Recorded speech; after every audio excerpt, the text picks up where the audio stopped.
Bapa Surgawi, kami kembali mengucap syukur dan berterima kasih atas segala kemurahan dan berkat Tuhan, atas pemeliharaan Tuhan, dan kami juga saat ini menengadah dan berharap Engkau sebagai Allah, Sang Pencipta kami, dan juga Tuhan akan kehidupan kami. Kami berdoa bagi situasi-situasi Amerika maupun dunia yang sedang menghadapi COVID ini. Tuhan, kiranya Engkau yang campur tangan dan menolong. Kami juga berdoa bagi keadaan-keadaan di Amerika untuk keamanan, untuk politik, dan juga untuk banyak orang yang hidup di dalam kekurangan. Kiranya Tuhan juga yang mencukupi kebutuhan mereka. Tuhan, kami bersyukur Tuhan memberikan kesempatan bagi kami untuk bersama-sama mempelajari firman Tuhan. Kami berdoa kiranya Roh Kudus yang memimpin kami dan menerangi hati dan pikiran kami, sehingga kami dapat mengerti apa yang kami renungkan dan juga dapat kami terapkan di dalam kehidupan kami sehari-hari. Terpujilah namamu Bapa, di dalam nama Tuhan kami Yesus Kristus kami berdoa. Amin. Ya, hari ini kita akan teruskan pembahasan kita. Kita akan melihat dari kitab Roma ya, pasal yang ke-10. Sudah kita mulai memasuki pasal yang ke-10. Kita akan melihat dari ayat yang pertama sampai ayat yang ke-11 ya. Kita melihat di dalam ayat yang pasal yang ke-10. Nah, pada prinsipnya pasal yang ke-10 kita dapat melihat ada dua bagian besar ya.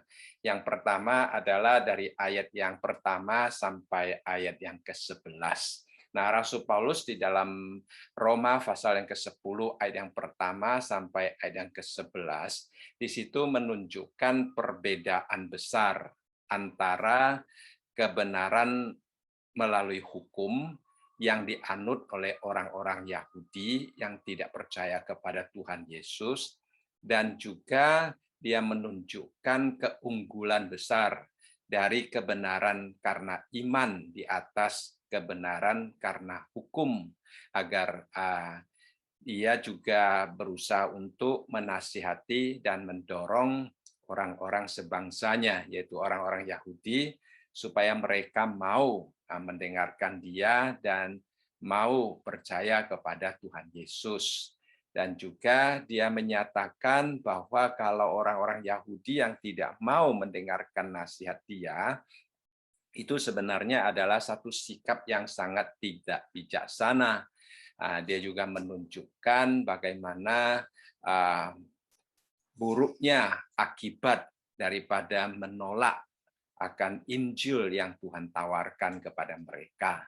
Jadi dia menunjukkan di satu sisi otoritas Allah, di dalam Allah memilih dan Allah merencanakan cara untuk menyelamatkan. Di lain sisi dia juga menunjukkan kalau manusia tidak takluk kepada otoritas dan kebenaran Allah, manusia itu akan memakan buahnya sendiri, yaitu akan menerima akibat daripada tidak percaya. Kemudian di dalam pasal yang ke-10 ayat yang ke-12 sampai ayat yang ke-21 kita juga melihat Rasul Paulus di situ menekankan tentang perbedaan antara orang Yahudi dan orang bukan Yahudi dalam hal pembenaran dan dalam hal penerimaan mereka di hadapan Allah. Dan sebenarnya Rasul Paulus ingin memberitahukan kepada kita bahwa orang Yahudi maupun orang bukan Yahudi di dalam keselamatan itu sama, ya, yaitu melalui iman. Tidak ada hubungan dengan hukum Taurat yang mereka miliki. Nah, itu mungkin kita minggu depan akan membahas pasal yang ke-10 ayat yang ke-12 sampai ayat yang ke-21 itu. Baik, di dalam ayat yang pertama Rasul Paulus di sini dikatakan, saudara-saudara, keinginan hatiku dan doaku kepada Tuhan ialah supaya mereka diselamatkan. Nah, kita tahu di dalam pasal 9 ayat-ayat sebelumnya Di situ Rasul Paulus menunjukkan tentang kesedihannya yang luar biasa, ya. Kesedihannya bahkan dia bersedia mengorbankan diri karena melihat akan ketidakpercayaan dan juga kebinasaan daripada orang-orang sebangsanya, yaitu orang-orang Yahudi. Hati yang begitu sedih, hati yang begitu tertekan. Nah, itu mengungkapkan tentang kasihnya yang besar kepada bangsanya. Lalu kemudian di sini kita melihat Rasul Paulus juga menunjukkan kepada kita, walaupun dia melihat sisi-sisi yang sangat negatif daripada orang sebangsanya, tetapi dia juga melihat bangsanya secara objektif. Ya, dia tidak hanya melihat sisi negatifnya, dia juga menunjukkan bahwa dia melihat ada hal-hal yang indah di dalam diri orang-orang sebangsanya, ya. Nah, ini adalah satu teladan yang sangat penting yang nanti kita akan bahas lebih lanjut. Nah, pertama-tama kita melihat di sini Paulus mengatakan keinginan hatinya dan doanya kepada Tuhan, ya. Nah, Rasul Paulus dia melihat bahwa orang Yahudi menolak Tuhan Yesus, dia melihat orang Yahudi kehilangan arah dan tujuan, dia walaupun dia dipanggil untuk orang-orang bukan Yahudi, ya dia adalah seorang rasul yang dipanggil Tuhan untuk mengabarkan Injil kepada orang-orang bukan Yahudi, tetapi dari sini kita melihat bahwa apa yang terkandung di dalam hatinya yang merupakan cetusan yang dia sampaikan di hadapan Tuhan melalui doa adalah keselamatan daripada orang-orang sebangsanya. Sehingga dia mengatakan, saudara-saudara, keinginan hatiku dan doaku kepada Tuhan ialah supaya mereka diselamatkan. Nah, orang mungkin salah mengerti kalau melihat Rasul Paulus begitu menekankan tentang sisi-sisi negatif daripada orang-orang Yahudi, apakah dia melalaikan akan bangsanya sendiri. Rasul Paulus di sini ingin memberitahukan kepada kita bahwa tidak, ya, itu bukan motivasinya di dalam membahas situasi penolakan orang-orang Yahudi, baik penolakan mereka terhadap Injil maupun mereka ditolak oleh Tuhan.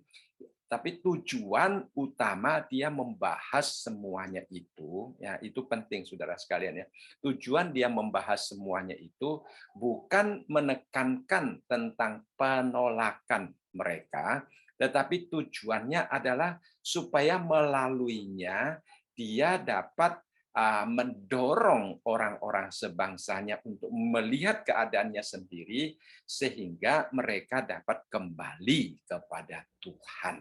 Nah, ini juga seharusnya menjadi satu contoh yang indah, teladan yang indah bagi saudara dan saya, ya.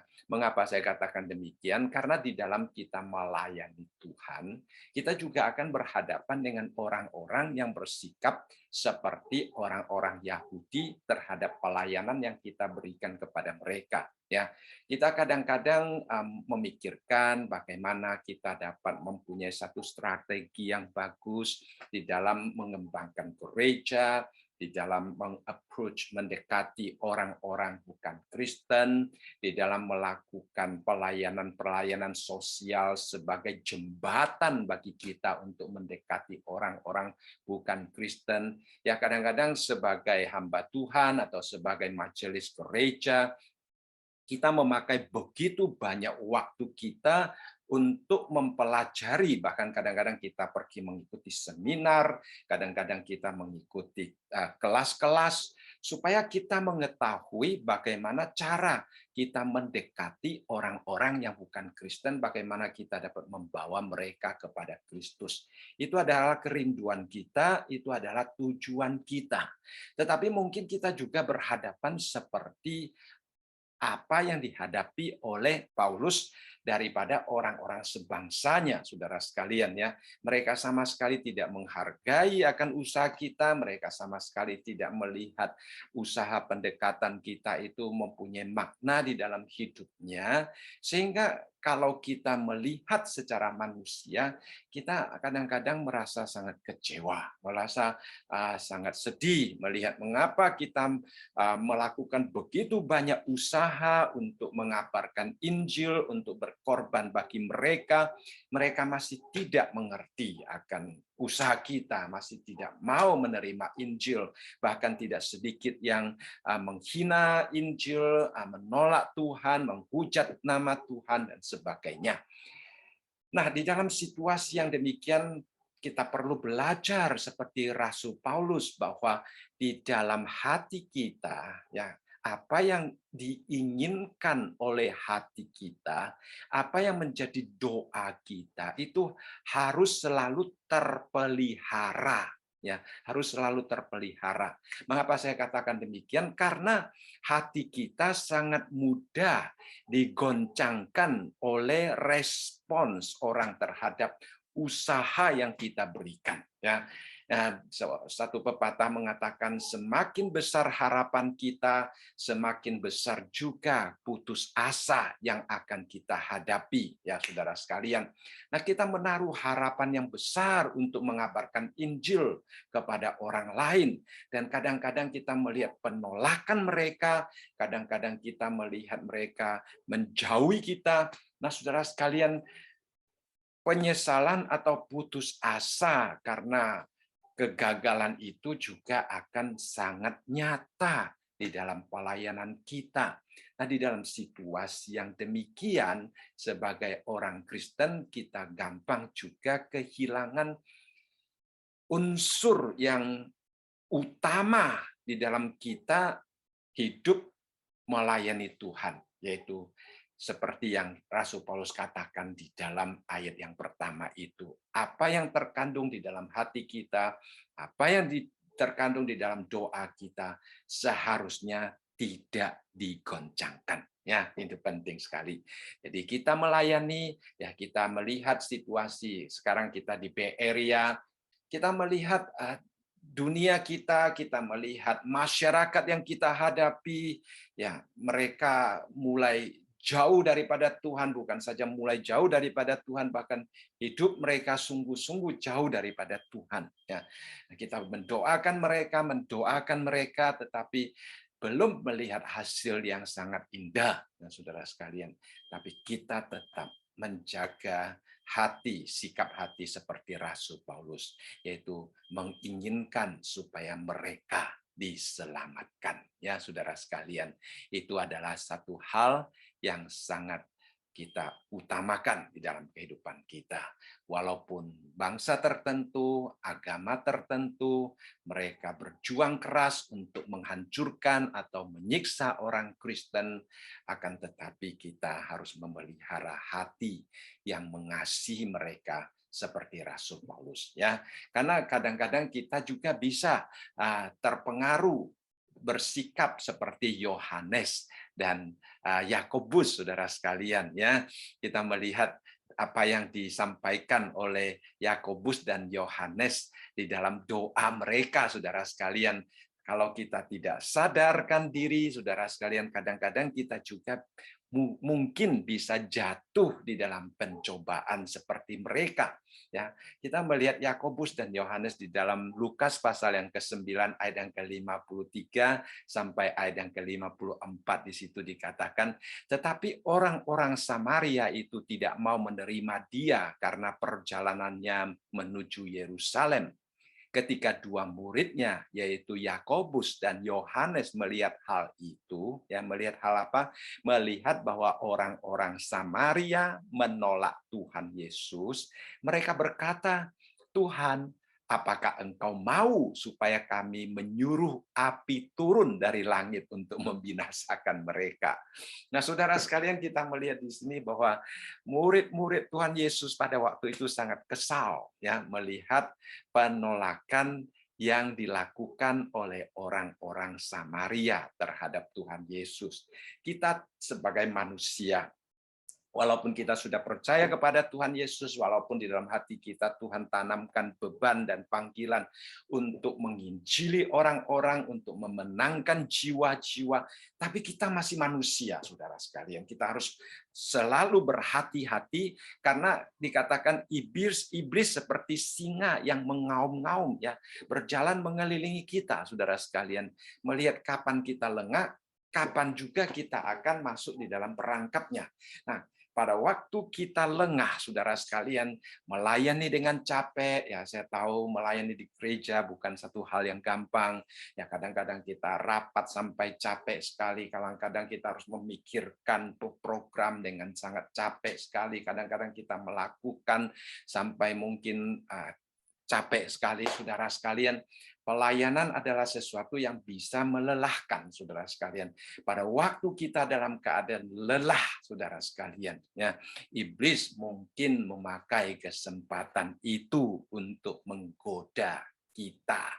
Dan kita mungkin juga bisa seperti Yakobus dan Yohanes. Dia berkata, Tuhan, apakah Engkau mau supaya kami menyuruh api turun dari langit untuk membinasakan mereka? Ya, nah hati-hati kalau kita melihat doa Paulus. Dia doanya apa? Supaya orang-orang sebangsanya diselamatkan. Itu adalah doa dia. Tetapi doa daripada Yakobus dan Yohanes adalah supaya kalau Tuhan mau, ya dia turunkan api untuk membinasakan mereka. Gampang sekali, saudara sekalian, ya. Nah, tetapi itu bukan maunya Tuhan, ya. Mungkin kita juga bisa terpengaruh seperti Simon Petrus, saudara sekalian, ya. Pada waktu Tuhan Yesus ditangkap, kita tahu cerita ini di dalam Yohanes 18 ayat yang ke-10 mengatakan, lalu Simon Petrus yang membawa pedang, menghunus pedang itu, menetapkannya kepada hamba imam besar dan memutuskan telinga kanannya. Nama hamba itu Malkus. Nah, saudara sekalian, bisa juga emosi yang demikian muncul di dalam hati kita setelah kita melayani dengan sangat capek, ya kita berkobar-kobar melayani, tetapi menghadapi tantangan, menghadapi kesulitan, bahkan menghadapi penganiayaan, saudara sekalian, respons yang sangat tidak baik terhadap kita. Nah, mungkin kita juga gampang terpancing emosi, saudara sekalian. Baik di dalam kita berbicara dengan orang lain, kita juga mungkin bisa terpancing emosi di dalam kita bersikap terhadap orang lain, ya baik terhadap orang di dalam gereja, rekan sepelayanan, ataupun orang-orang di luar, saudara sekalian. Mudah bagi kita untuk terpancing emosi, dan kita mungkin gampang seperti Yakobus Yohanes tadi, dan juga mungkin bisa terpancing emosi seperti Simon Petrus yang menghunuskan pedangnya, saudara sekalian. Ya, kita harus sangat berhati-hati. Nah, kita perlu belajar daripada Rasul Paulus. Dia mengatakan, keinginan hatiku dan doaku. Ya, saudara sekalian, ini merupakan apa yang sungguh-sungguh terkandung di dalam hatinya. Ini merupakan satu kesungguhan hati Paulus di dalam dia melayani Tuhan. Hati yang baik terhadap orang lain, hati yang begitu tulus, keinginan yang sungguh-sungguh, ya. Para penafsir mengatakan ini adalah satu hasrat yang penuh dengan kasih Kristus yang tanpa pamrih, ya. Sama seperti Tuhan tidak menginginkan seorang pun yang binasa. Saudara sekalian, ya, Tuhan ingin semua orang diselamatkan seperti yang dikatakan di dalam 2 Petrus pasal yang ketiga dan ke-9. Tuhan tidak lalai menepati janjinya sekalipun ada orang yang menganggapnya sebagai kelalaian, tetapi ia sabar terhadap kamu karena ia menghendaki supaya jangan ada yang binasa, melainkan supaya semua orang berbalik dan bertobat.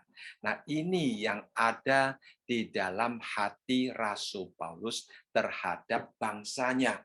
Walaupun dia belum melihat hasilnya, walaupun dia melihat bangsanya begitu jauh daripada Tuhan, tetapi apa yang terkandung di dalam hatinya adalah supaya mereka diselamatkan. Ya, seorang penulis yang lain dia berkata demikian, keinginan hati yang demikian, ya, keinginan hati seperti Rasul Paulus ini hanya akan timbul dari kasih yang sejati, ya. Kalau tidak ada kasih yang sejati, tidak ada orang yang akan mempunyai keinginan hati yang demikian.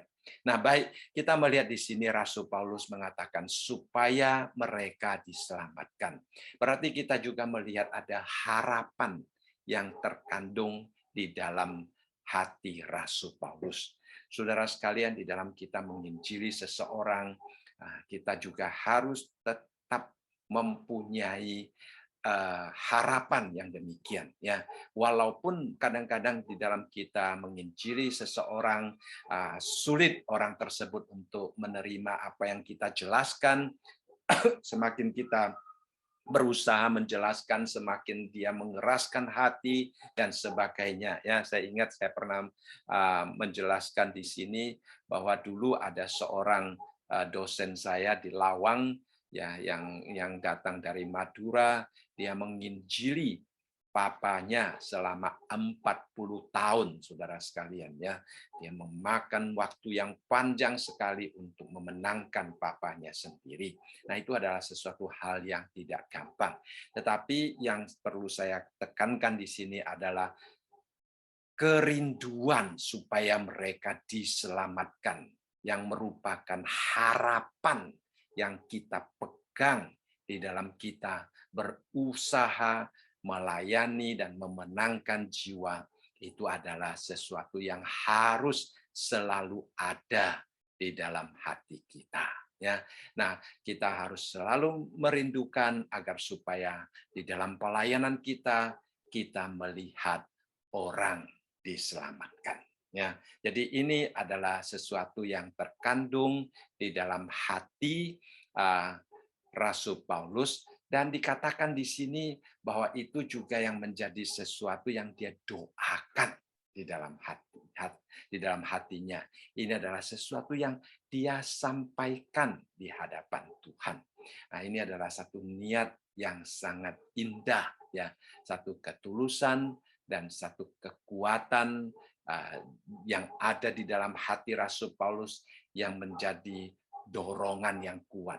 Jadi Rasul Paulus menyatakan demikian bukan hanya sekedar suatu formalitas di dalam doanya, tetapi doa yang merupakan suatu dorongan yang kuat, doa yang merupakan suatu cetusan dari apa yang terkandung di dalam hatinya.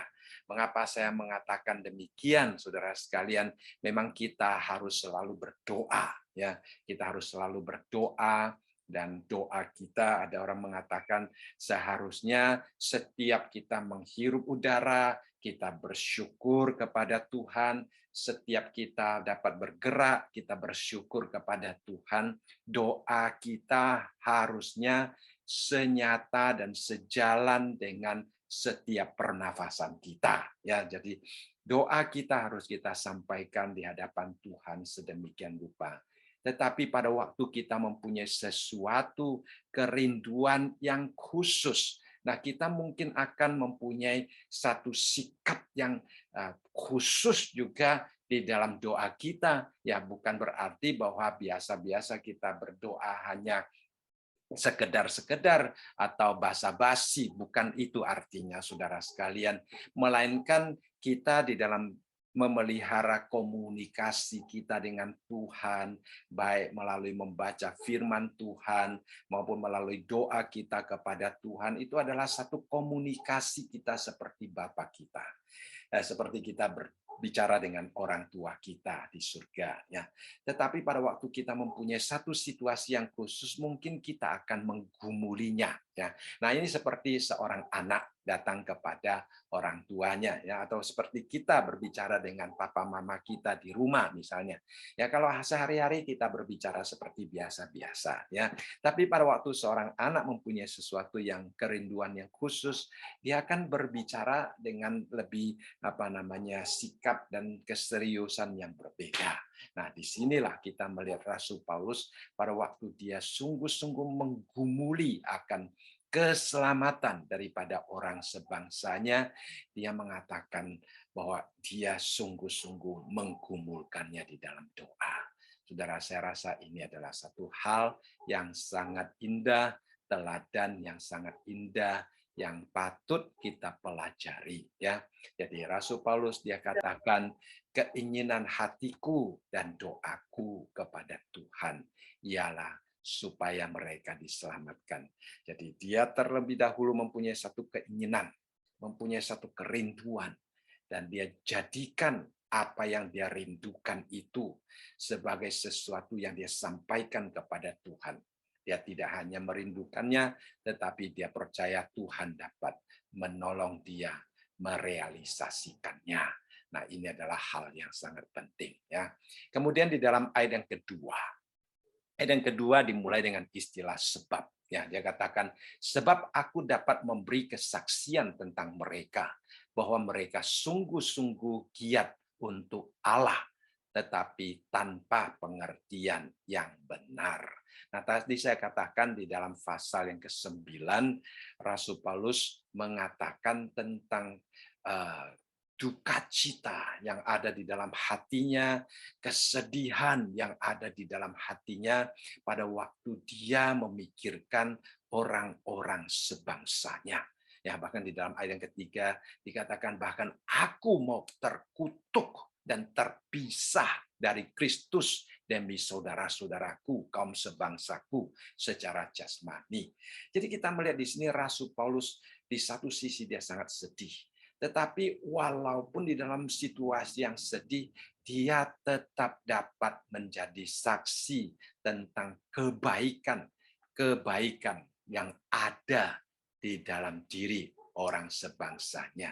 Jadi dia tidak hanya melihat dari sisi negatif orang-orang sebangsanya, tetapi dia juga melihat sisi-sisi yang begitu positif daripada orang sebangsanya. Ya, dia katakan di sini bahwa sebab aku dapat memberi kesaksian tentang mereka, bahwa mereka sungguh-sungguh giat untuk Allah, tetapi tanpa pengertian yang benar. Nah, saudara sekalian, ya minggu lalu saya juga sempat mengatakan bahwa orang-orang Yahudi mereka menambahkan banyak sekali peraturan-peraturan dan hukum-hukum atas hukum Taurat. Nah, itu karena mereka menyangka dengan melakukan demikian mereka akan lebih diterima oleh Tuhan. Nah, mereka akan lebih menjadi orang saleh di hadapan Tuhan.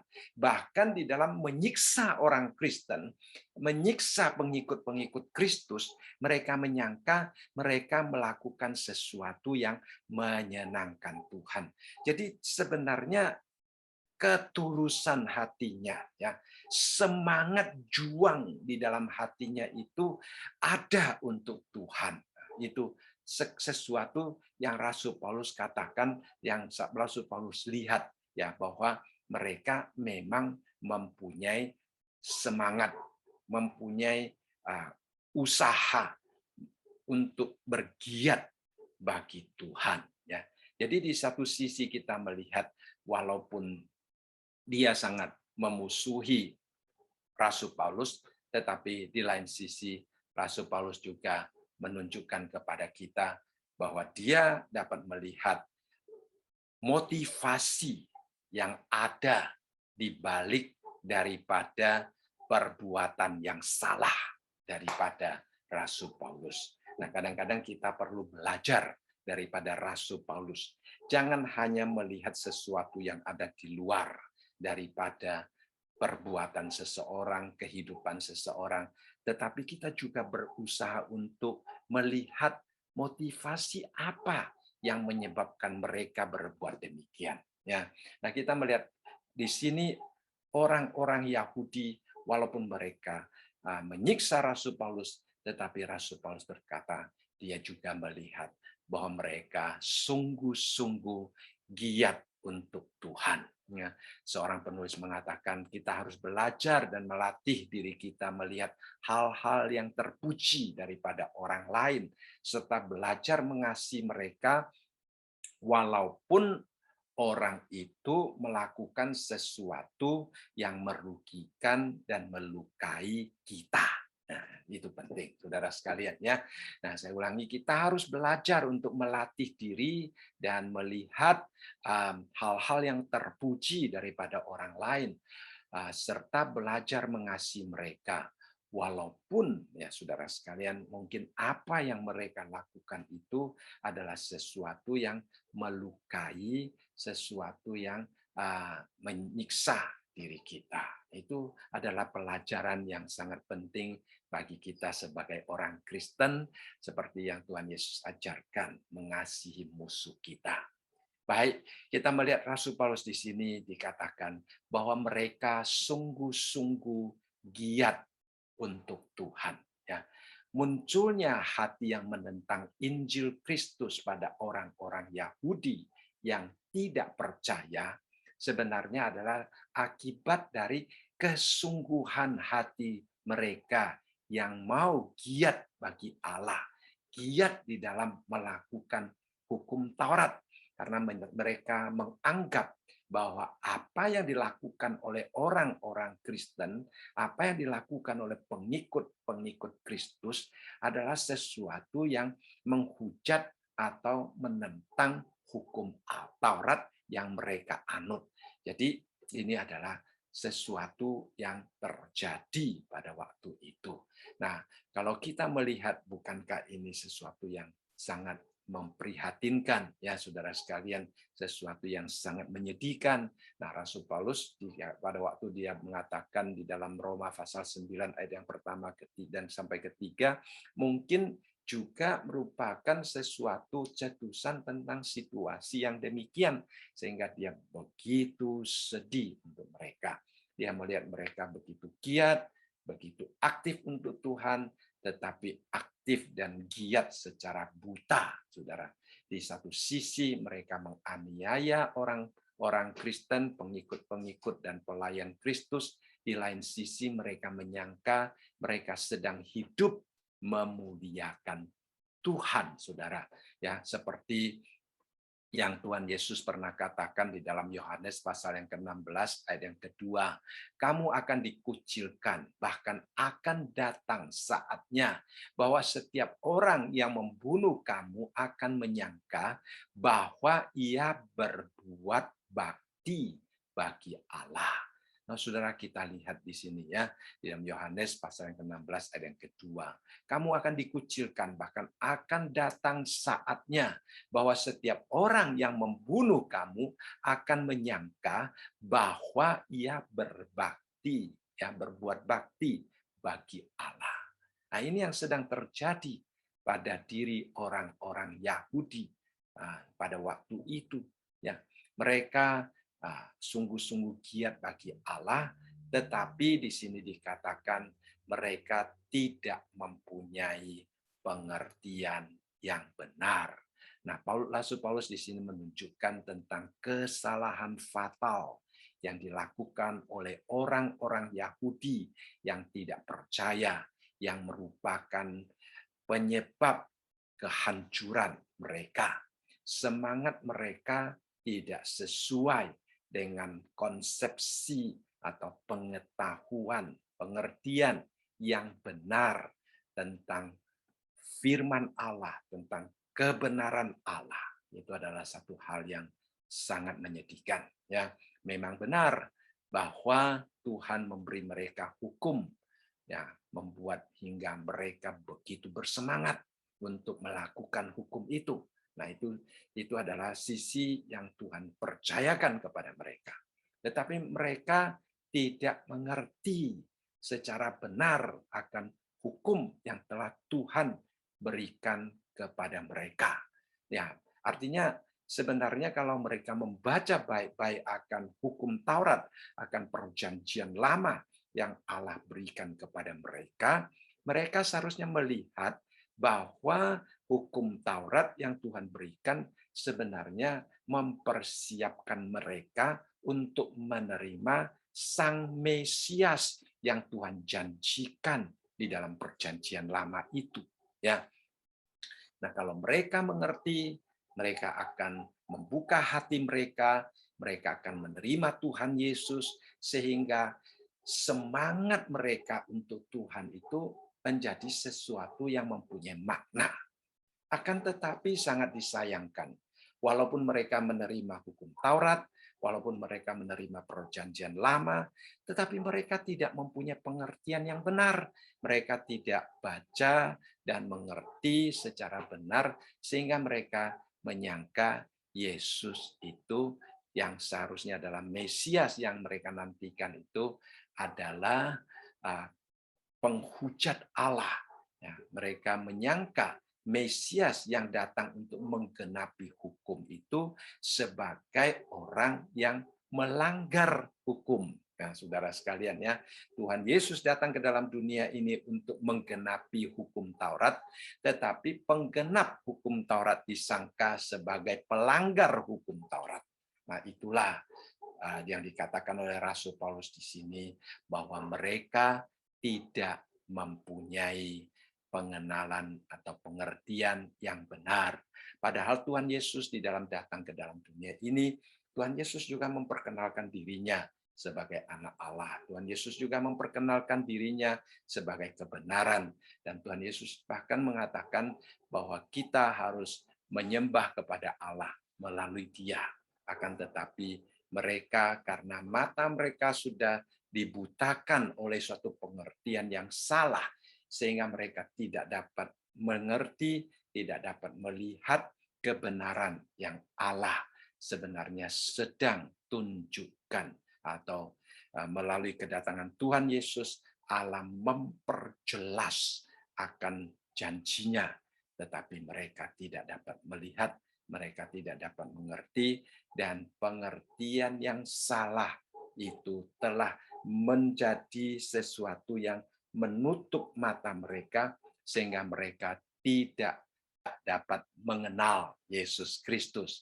Walaupun Tuhan Yesus pada waktu datang ke dalam dunia ya berusaha untuk menjelaskan tentang perjanjian lama, bagaimana kedatangan dirinya adalah penggenapan akan perjanjian lama, bagaimana dirinya adalah Allah sendiri yang telah melakukan apa yang tidak dapat dilakukan oleh hukum Taurat. Tetapi mereka tidak mempunyai pengertian yang demikian, sehingga mereka tidak dapat mengenal Tuhan Yesus. Ya, kita akan teruskan dengan ayat yang ketiga ya.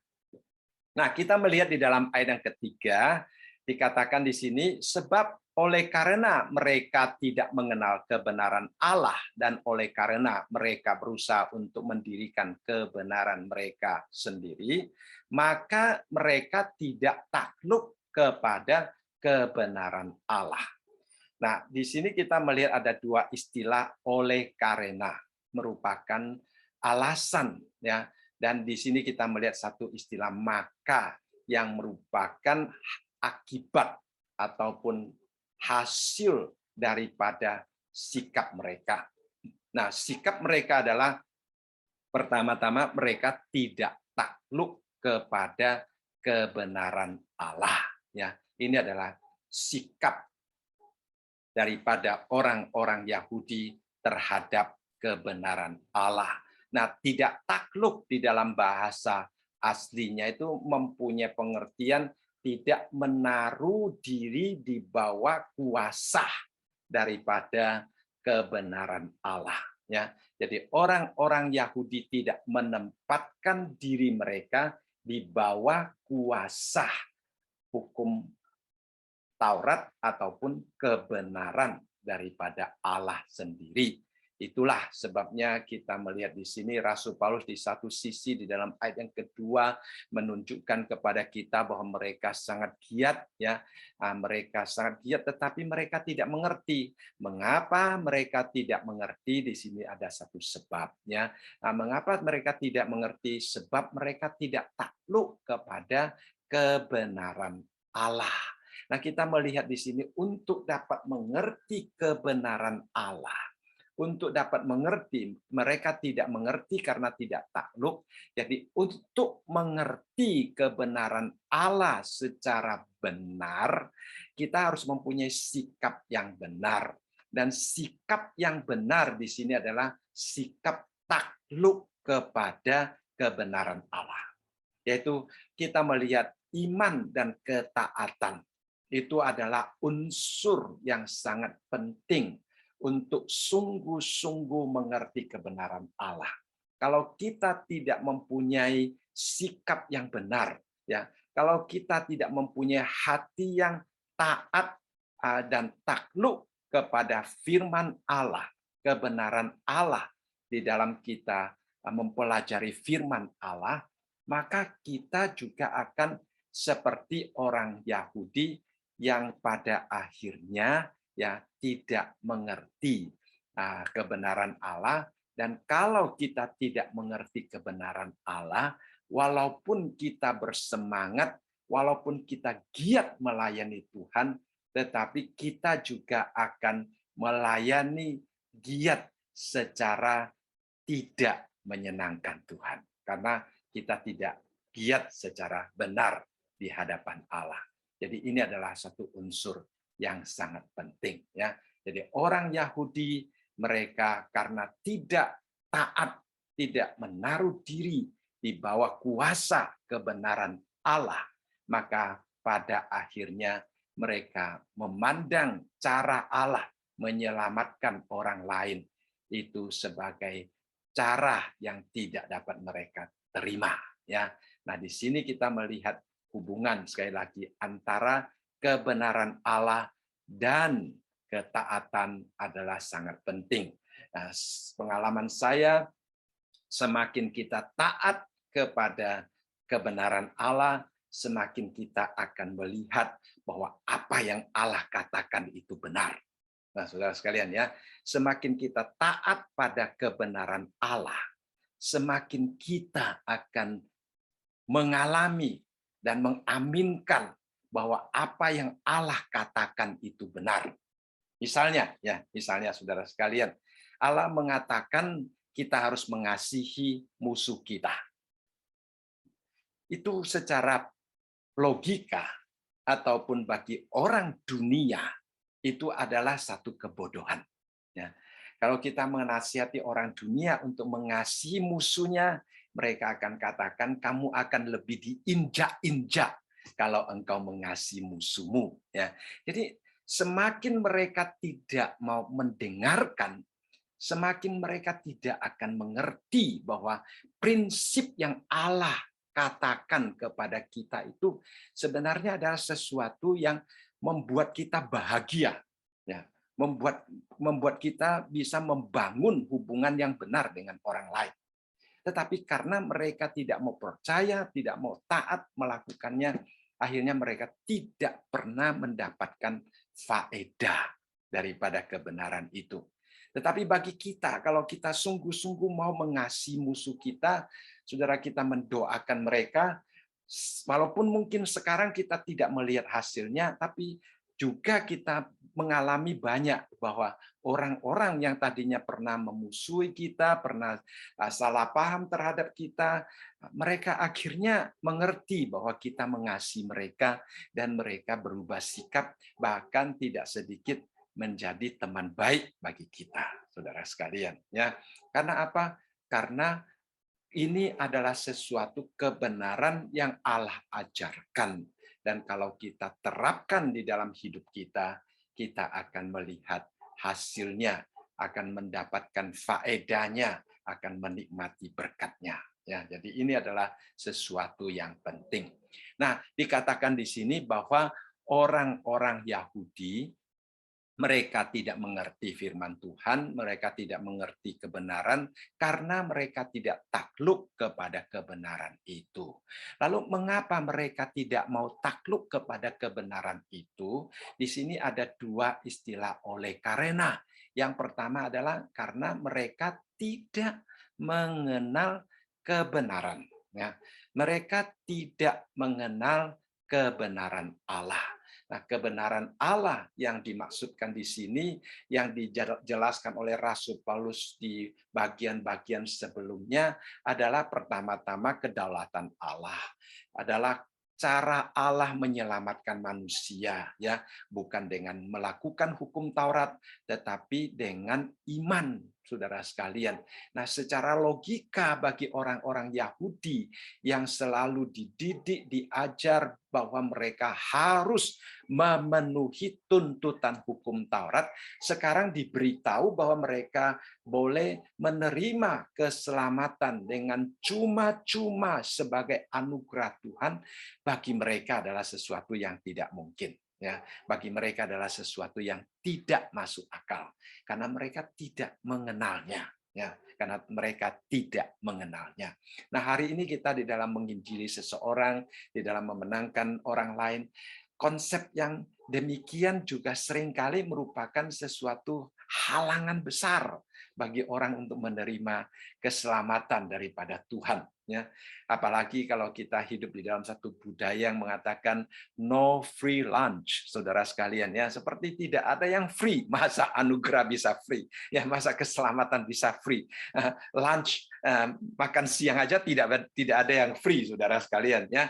Apalagi keselamatan.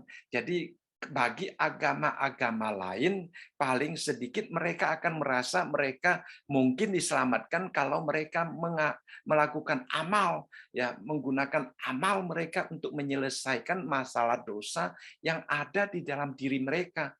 Nah, kalau Injil yang mengatakan bahwa Allah memberikan kita dengan cuma-cuma untuk menyelesaikan masalah kita hanya dengan percaya, bagi mereka, ya, bagi mereka kebenaran yang demikian sangat tidak masuk akal. Sangat tidak masuk akal, ya, sehingga mereka tidak mau percaya. Nah, saudara sekalian, memang kalau kita melihat dan menggunakan akal kita untuk menganalisa akan karya keselamatan Tuhan Yesus dan cara Allah menyelamatkan kita yang hanya dengan iman, itu memang kelihatannya merupakan sesuatu yang tidak masuk akal.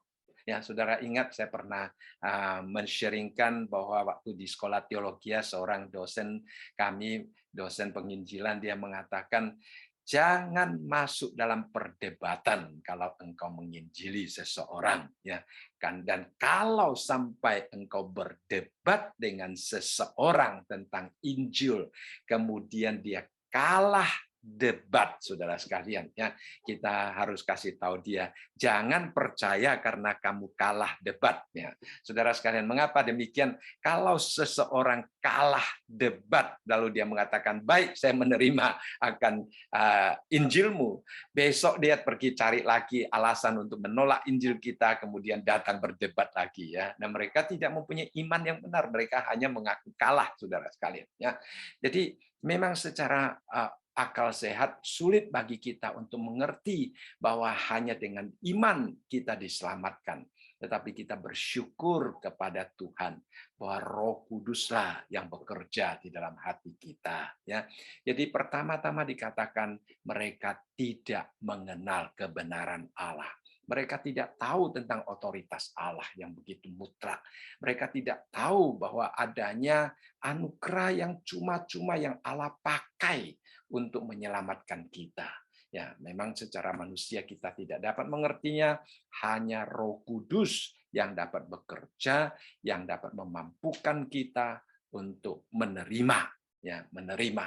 Saya percaya banyak sekali orang-orang Kristen setelah menerima Tuhan Yesus masih tidak sepenuhnya mengerti akan apa yang diajarkan tentang keselamatan. Ya. Lalu kemudian kita melihat oleh karena yang kedua adalah bahwa mereka berusaha untuk mendirikan kebenaran mereka sendiri. Itu adalah masalah ya yang mereka hadapi. Ya, jadi seperti tadi juga merupakan contoh yang sebenarnya sangat baik ya. Di satu sisi mereka tidak mengerti sungguh-sungguh akan pengampunan Tuhan, lalu di lain sisi mungkin mereka merasa Tuhan masih menghukum dia. Nah, itu sebenarnya adalah sesuatu kebenaran yang mereka dirikan sendiri, saudara sekalian. Ya, itu adalah sesuatu yang perlu kita bantu supaya mereka sungguh-sungguh boleh terlepas daripada perasaan bersalah yang demikian ya. Jadi yang kedua di situ dikatakan bahwa mereka mendirikan kebenaran mereka sendiri. Kebenaran dari rancangan mereka, kebenaran dari pengertian mereka ya. Kebenaran sebagai hasil kerja mereka, kebenaran sebagai hasil pikiran daripada mereka. Nah, kalau ini dalam hubungan dengan orang-orang Yahudi, kebenaran yang dimaksudkan di sini adalah mereka merasa bahwa mereka akan dibenarkan melalui melakukan hukum Taurat. Ya, nah Tuhan Yesus di dalam firman Tuhan di sini dikatakan terang sesungguhnya, yaitu Tuhan Yesus telah menerangi setiap orang. Ya, ini adalah kesaksian Yohanes Pembaptis. Tetapi mereka tidak mengenal terang itu, mereka tidak mengenal kebenaran itu, ya, dan tidak mau menerima. Jadi mereka mendirikan kebenaran mereka sendiri sehingga mereka tidak takluk. Kemudian di dalam Filipi pasal yang ketiga dan ke-9 dikatakan, dan berada dalam Dia bukan dengan kebenaranku sendiri karena mentaati hukum Taurat, melainkan dengan kebenaran karena kepercayaan kepada Kristus, yaitu kebenaran yang Allah anugerahkan berdasarkan kepercayaan. Nah, sekali lagi, orang-orang Yahudi mendirikan kebenaran sendiri karena mereka menyangka mereka akan mendapatkan kebenaran karena mentaati hukum Taurat. Ya, jadi seperti tadi pertanyaan tadi, seseorang setelah mendapatkan pengampunan, kadang-kadang di dalam menghadapi sesuatu masalah, menghadapi sesuatu kesulitan, menghadapi sesuatu yang tidak lancar, mereka gampang menghubung-hubungkan dengan masa lalu tentang dosa yang mereka pernah lakukan.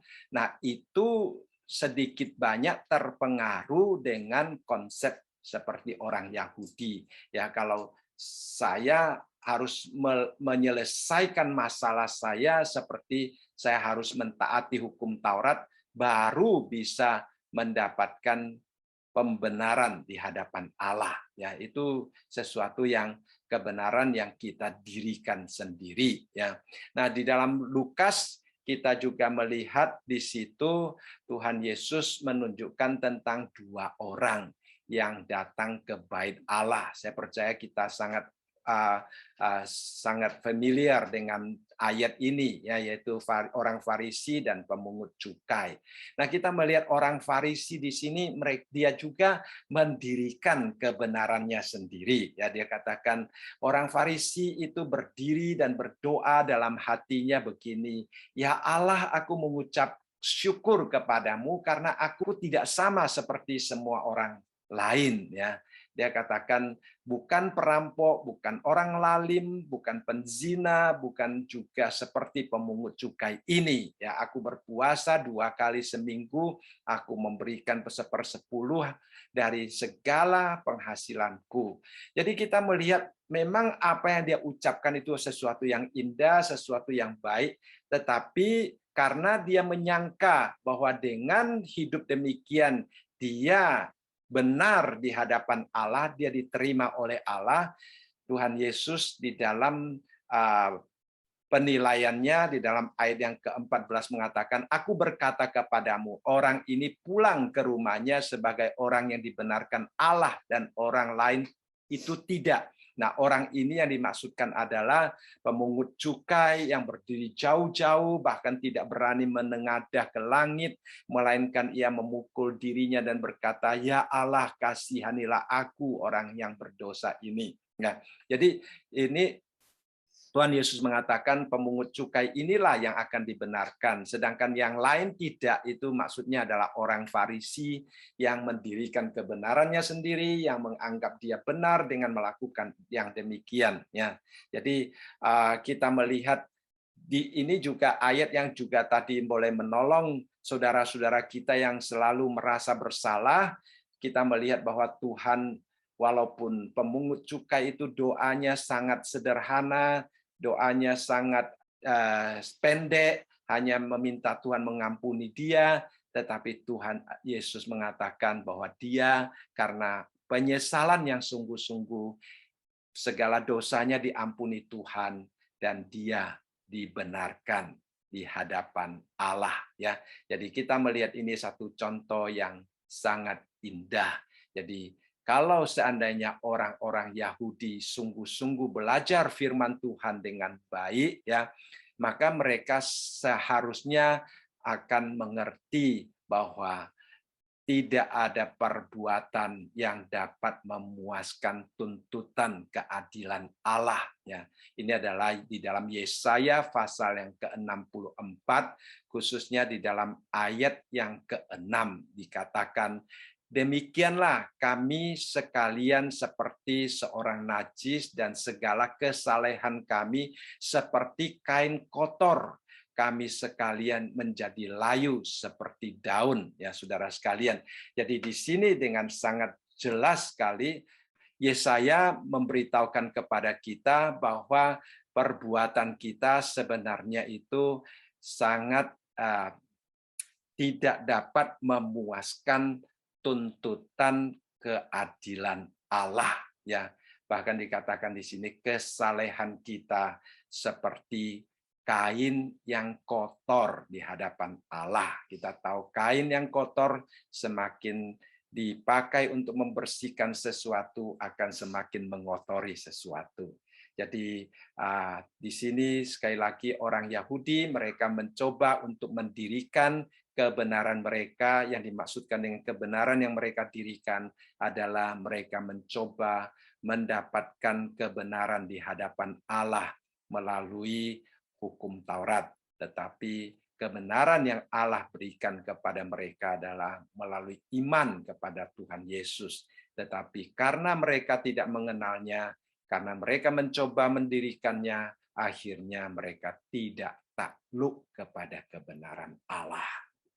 Baik, saya rasa mungkin malam ini kita belajar sampai di sini.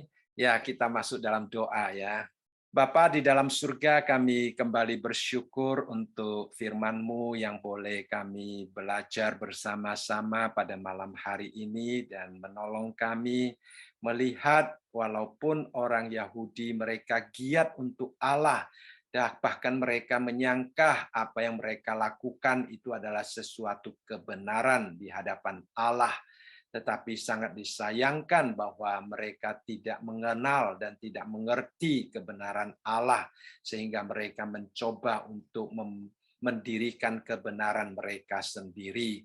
Tuhan, kami juga berdoa kiranya Roh Kudus selalu bekerja di dalam hati kami, memberikan kerendahan hati kepada kami untuk sungguh-sungguh mentaati firman Tuhan, sehingga kami takluk sepenuhnya pada kebenaran Allah dan kami dapat semakin mengerti akan kebenaran Allah, tidak membangun kebenaran diri sendiri.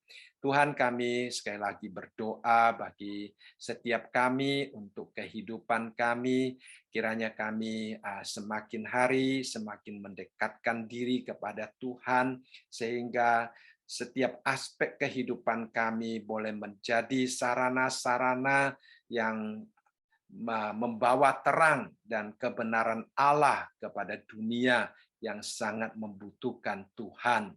Kami melihat bahwa dunia ini semakin hari semakin banyak hal-hal yang tidak menyenangkan Tuhan terjadi, dianut di dalam hati manusia, diterima sebagai sesuatu yang benar di mata Tuhan.